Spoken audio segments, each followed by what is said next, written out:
আমার খুব কাছে একটা বড় সাপ চলে এসছে ল্যান্ডের কুক স্ট্রেটে। এর থেকেও ভয়ঙ্কর সব প্রাণীর সম্মুখীন হতে পারি। আজ সকালে গঙ্গায় স্রোতের পক্ষে বিপক্ষে 2 ঘন্টা ননস্টপ সুইমিং প্র্যাকটিস ছিল।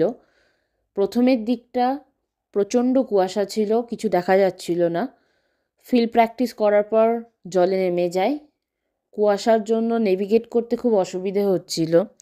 প্রায় 1 ঘন্টা সাঁতার কাটা হয়ে গেছে, হঠাৎ করে দেখি পাড়ে বাবা আমাকে থামার জন্য বলছে। বুঝতে পারছিলাম না, পরে বুঝতে পারি আমার খুব কাছে একটা বড় সাপ চলে এসছে।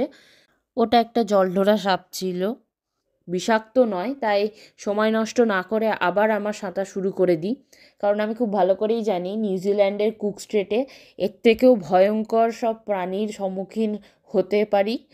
তাই আবার প্র্যাকটিস শুরু করে দিই এবং আজকের যে 2 ঘন্টার ননস্টপ প্র্যাকটিস ছিল সেটা কমপ্লিট করি।